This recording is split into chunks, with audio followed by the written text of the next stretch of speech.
Hello बच्चों, नमस्ते। मैं मुनीस मैम। कल बेटा हमने भाषा के अर्थ या भाषा के बारे में पढ़ा था कि भाषा क्या होती है।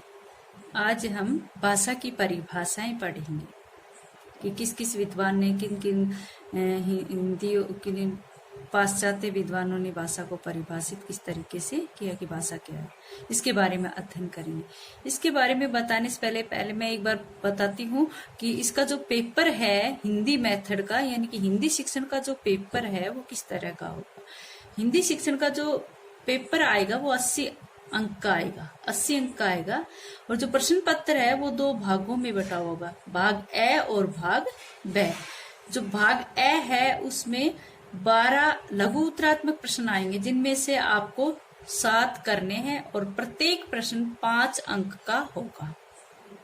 और भाग ब में जो क्वेश्चन आएंगे वो निबंधात्मक प्रश्न आएंगे जो 15 अंक के होंगे और 3 क्वेश्चन आपको करने हैं जो आंतरिक विकल्प सहित होंगे, यानी कि वहां पर चॉइस होगी आपकी। 3 क्वेश्चनों की निबंधात्मक होंगे, उनमें अथवा में क्वेश्चन दिया होगा और आपको 3 करने जो 15 अंक के, एक क्वेश्चन 15 अंक का होगा। ठीक है, तो इस तरह से क्वेश्चन पेपर आपका बनेगा। आगे हम आज भाषा की परिभाषा के बारे में बात करेंगे। कल हमने भाषा के अर्थ के बारे में पढ़ लिया था। हम सभी जानते कि भाषा जो है वो एक संप्रेषण का या विचारों का, भावों का आदान प्रदान करने का एक माध्यम है। अब यहाँ पर कामता प्रसाद के अनुसार उन्होंने परिभाषा दी है भाषा की। क्या दिया है? कोमाज में आप इस परिभाषा को करोगे। प्रथम जो परिभाषा है वो है कामता प्रसाद के अनुसार।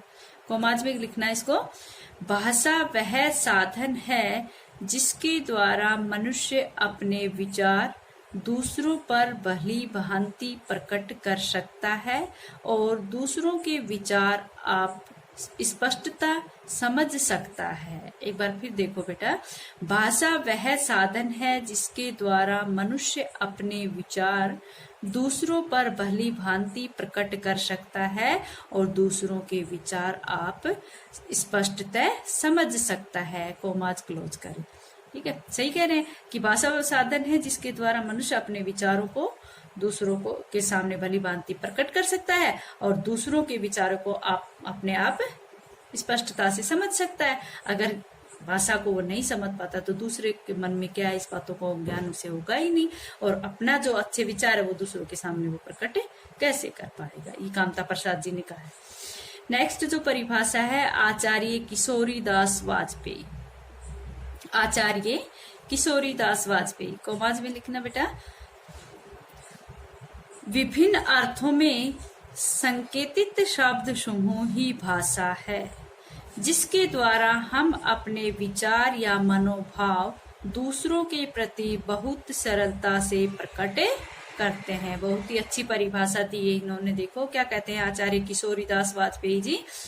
उन्होंने कहा है कि विभिन्न अर्थों में संकेतित शब्द समूह ही भाषा है जिसके द्वारा हम अपने विचार या मनोभाव दूसरों के प्रति बहुत सरलता से इस प्रकट करते हैं। ठीक है, कोमाज क्लोज करें। नेक्स्ट जो परिभाषा है वो है सीताराम चतुर्वेदी। जो भाषाविद हैं सीताराम चतुर्वेदी, इन्होंने भी अपनी एक परिभाषा दी है। क्या कह रहे हैं ये? भाषा के आविर्भाव से सारा मानव संसार गूंगों की विराट बस्ती बनने से बच गया। भाषा के आविर्भाव यानी कि भाषा के आने से सारा मानव संसार गूंगों की विराट बस्ती बनने से बच गए। गूंगे कौन होते हैं, जानते हैं नहीं? तो उन्होंने कहा है कि अगर भाषा नहीं होती तो पूरा संसार क्या होता है, गूंगों की विराट बस्ती बन जाती। कोमाज क्लोज करें। ठीक है, नेक्स्ट जो परिभाषा है पाश्चात्य राइटर क्रोचे के अनुसार है। देखो, भाषा अभिव्यक्ति की दृष्टि से उच्चरित एवं सीमित ध्वनियों का संगठन है। भाषा अभिव्यक्ति की दृष्टि से, अभिव्यक्ति क्या होती है? अपने भावों को व्यक्त करना, बोलना, अभिव्यक्त करना, किसी के सामने प्रकट करना। भाषा अभिव्यक्ति की दृष्टि से उच्चरित एवं सीमित ध्वनियों का संगठन है। भाषा के माध्यम से हम अपने जो विचार है, अपने जो भाव है, उनको अभिव्यक्त कर सकते हैं। किस तरह? उच्चारित करके। और वो सीमित ध्वनियों यानी कि वहां पर वर्णों का जो वर्ण है उनका कम से कम मात्रा में ही हम प्रयोग करते हैं। जो ध्वन्यात्मक रूप होता है किनका? वर्णों का, उनके माध्यम से हम अभिव्यक्ति को क्या कर रहे हैं? संगठित कर रहे हैं। नेक्स्ट जो परिभाषा है हेनरी स्विफ्ट, इन्होंने क्या लिखा है? ध्वन्यात्मक शब्दों द्वारा विचारों को प्रकट करना ही भाषा है। ध्वन्यात्मक जो लय ताल सहित ध्वनि उत्पन्न कर रहे हैं। ध्वन्यात्मक शब्दों द्वारा विचारों को प्रकट करना ही भाषा है। और यहाँ पर ध्वन्यात्मक शब्द जो हैं वो जब विचारों को प्रकट करते हैं तो हम हाव भाव के साथ वहां पर व्यक्त करते हैं। ठीक है बेटा, ये 5 परिभाषाएं हैं। आप कम से कम प्रत्येक टॉपिक के साथ 4-5 परिभाषाएं तो रखा ही करो। ठीक है, अब आगे हम उसके बारे में अगला जो नेक्स्ट हमारा प्रकरण है वो है भाषा के विभिन्न रूप। जो भाषा के बारे में हमें जानना है तो भाषा के विभिन्न रूप कौन कौन से हैं उनके बारे में अध्ययन करेंगे। भाषा के विभिन्न रूप कौन कौन से होते हैं? भाषा के बारे में हम अध्ययन करेंगे तो भाषा के कौन कौन से रूप है? वैसे भाषा के जो रूप है वो 7 बताए गए हैं। मैं कंटिन्यू आपको सारे करवाऊंगी। तो सबसे पहले भाषा के रूप में हम मातृभाषा को लेते हैं। दूसरी जो आपकी है सांस्कृतिक भाषा है।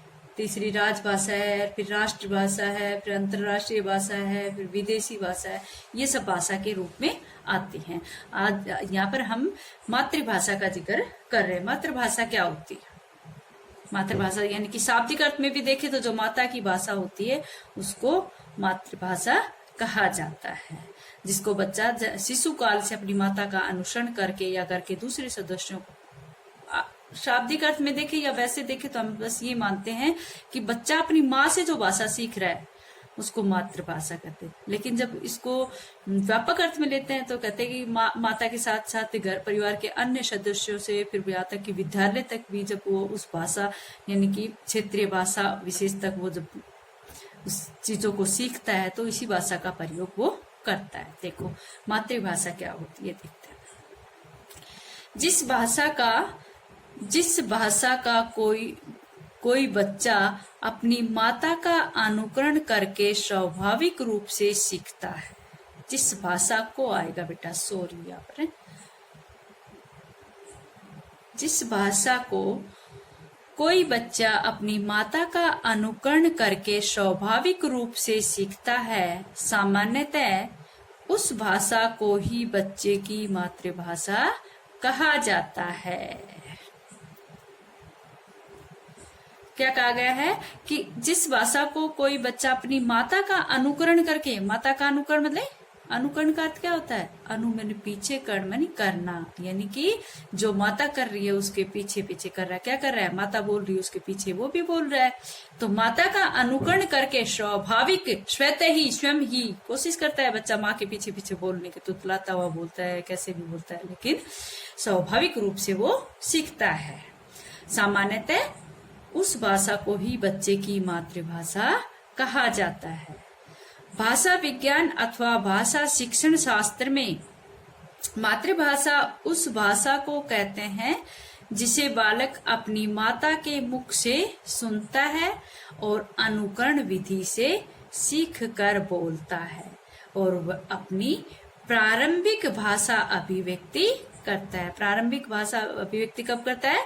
जब वो शिशु होता है। शिशु काल में जब बच्चा अपनी माँ का अनुसरण करके जो भाषा सीखता है वही मातृभाषा कहलाती है। कैसे कहता है कि भाषा विज्ञान और भाषा शिक्षण में भी, शिक्षण शास्त्र में भी मातृभाषा उसी भाषा को कहा गया है जो बच्चा अपनी माँ के मुख से सुनता है और उसका अनुकरण करते हुए उस भाषा को बोलते हुए अपनी प्रारंभिक अभिव्यक्ति करता है। परंतु ये मातृभाषा का बहुत संकुचित अर्थ है। संकुचित अर्थ है, अगर वो माता की सीखता है तो कहता है कि यहाँ पर ये उसका संकुचित अर्थ लिया जाता है। यहाँ पर वस्तु स्थिति यह है कि बच्चा केवल अपनी माता का ही नहीं अपितु अपने संपर्क में आने वाले प्राय सभी व्यक्तियों का अनुकरण करता है और इस प्रकार उसकी भाषा का विकास होता है। तो वह बालक क्या करता है, अगर वो माता से ही सीखता है तो वहां पर हम ये कहेंगे कि ये तो इसका संकुचित अर्थ हुआ, इस भाषा का इतना ज्यादा विकास बाहर नहीं है। लेकिन वस्तु स्थिति क्या है, लेकिन स्थिति यहाँ पर क्या है कि बच्चा केवल अपनी माता का ही नहीं अपितु संपर्क में आने वाले घर, परिवार और भाग के लोगों का भी अनुकरण करता है और अपनी भाषा का विकास करता है। तो मातृभाषा का जो रूप है वो बड़ा हो जाता है। ठीक है, आगे प्रारंभ में बच्चे प्राय अपने क्षेत्र के व्यक्तियों के संपर्क में आते हैं और उनका अनुकरण कर क्षेत्रीय भाषा को सीखते हैं। क्षेत्रीय भाषा को ये उसका को सीखते हैं। इस दृष्टि से व्यक्ति की बोली क्षेत्रीय भाषा अथवा विभाषा ही उसकी मातृभाषा होती है। कहते हैं कि प्रारंभ में जब बच्चा किसी भी अपने आसपास के क्षेत्र में जाता है और वहां के लोगों के संपर्क में आता है तो उनका अनुकरण करके वहां की क्षेत्रीय भाषा को सीख लेता है और वही क्षेत्रीय भाषा या वहां के लोगों की जो बोली है या फिर उसके अंतर्गत जो विभाषा होती है वही मातृभाषा होती है। विस्तृत अर्थ में मातृभाषा जो है वो विस्तृत अर्थ में क्या है, देखो विस्तृत अर्थ में मातृभाषा किसी व्यक्ति की वह भाषा होती है जिसे या जिसकी किसी भी भाषा को वह जन्म से सीखना प्रारंभ करता है, आगे चलकर शिक्षित व्यक्तियों का अनुकरण करके अथवा विद्यालय में अध्ययन करके इसके सर्वमान्य रूप को सीखता है। कहते हैं कि विस्तृत अर्थ में अगर हम मातृभाषा का अर्थ लगाएं तो उसका मतलब ये होता है कि कोई भी व्यक्ति अपने जन्म से जिस भाषा या विभाषा को सीखता है उसको आगे चलकर वह शिक्षित लोगों के संपर्क में आता है और उनका अनुकरण करके वहां सीखता है, फिर विद्यालय में अध्ययन करते समय उस भाषा को सीखता है जो उसका सर्वमान्य रूप उसको आ जाता है। माता व मातृभूमि के समान मातृभाषा भी वंदनीय है। माता व मातृभूमि के समान ही मातृभाषा भी वंदनीय है। हमें इसको नमन करना चाहिए, हमें इसको मानना चाहिए। मातृभाषा ज्ञान पर ही अन्य भाषाओं और समस्त ज्ञान विज्ञान का ज्ञान निर्भर करता है। मातृभाषा हमारे अध्ययन व चिंतन की नींव है। वर्तमान में हिंदी 10 प्रांतों की मातृभाषा है। भारत में वर्तमान में जो हिंदी भाषा है वो 10 प्रांतों की मातृभाषा है हिंदी। आज इतना ही, आगे कल करो।